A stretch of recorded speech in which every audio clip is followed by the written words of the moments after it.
అద్భుతమైన విసనకర్ర. ఒకానొక రాజుకు విసనకర్రలంటే ఎంతో ఆసక్తి, సరదా. ఆయన వద్ద రకరకాల విసనకర్రలుండేవి. ఒకనాటి పగటివేళ భోజనం ముగించి పడక గదికేసి పోతుండగా వీధిలో నుంచి విసనకర్రలమ్మేవాడొకడు అద్భుతమైన విసనకర్రలు, అయినా కారుచౌక, ఒక్కొక్క దాని ఖరీదు 50 బంగారు కాసులే. మీ ఇళ్లల్లోని రుబ్బురోలు కంటే ఎక్కువ కాలం ఉపయోగపడుతుంది అంటూ అరవసాగాడు.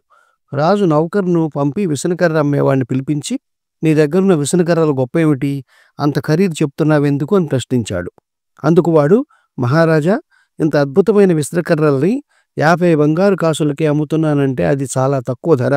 ఇవి 100 సంవత్సరాల కాలం ఉపయోగపడవాలని హామీ ఇస్తున్నాను అన్నాడు. అలాగా, అయితే చూడడానికి మాత్రం అంత గట్టిగా తయారు చేసినట్టు లేవు అన్నాడు రాజు. మహారాజా, మిమ్మల్నే నేను మోసం చేస్తానా?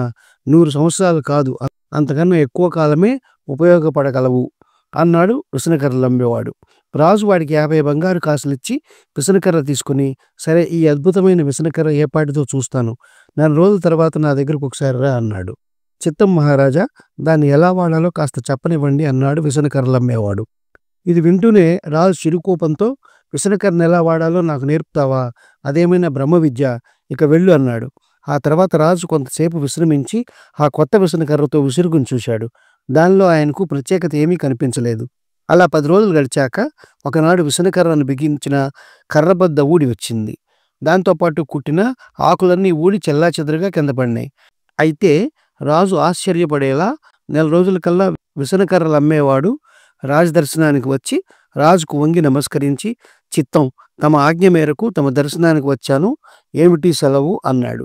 రాజు పట్టరాని కోపంతో, ఒరే, నువ్వు పరమ మోసకారివి అంటూ జరిగింది చెప్పి, ఆ విసనకర్రను ఇప్పుడు నువ్వు పోల్చుకోగలవా అంటూ చిన్నాభిన్నమైపోయిన విసనకర్రను చూపించాడు. మహారాజా, క్షమించాలి, విసనకర్రలో లోపం ఏమీ లేదు, దాన్ని సక్రమంగా ఉపయోగించడం మీ చేత కాలేదు అన్నాడు విసనకర్రలవాడు. దాన్ని ఎలా ఉపయోగించాలంటావు అని అడిగాడు రాజు. మహారాజా, అది అద్భుతమైన విసనకర్ర అని ముందే చెప్పా కదా, దాన్ని ఒక చేత్తో ఏమాత్రం కదిలించకుండా పట్టుకుని మన తలను మాత్రమే దాని ముందు అటు ఇటు కదిలించాలి అన్నాడు విసనకర్రలవాడు. రాజు హాస్యప్రియుడు.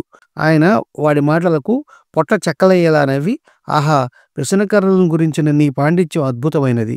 నా దగ్గర ఎన్నో రకాల విసనకర్రలు ఉన్నవి. నిన్ను వాటికి రక్షకుడిగా నియమిస్తున్నాను అని వాడికి ఆస్థానంలో ఉద్యోగం ఇచ్చాడు. ఈ కథ నచ్చినట్లయితే షేర్, లైక్, సబ్స్క్రైబ్ చేసి పక్కనున్న గంట ఐకాన్ని కొట్టండి.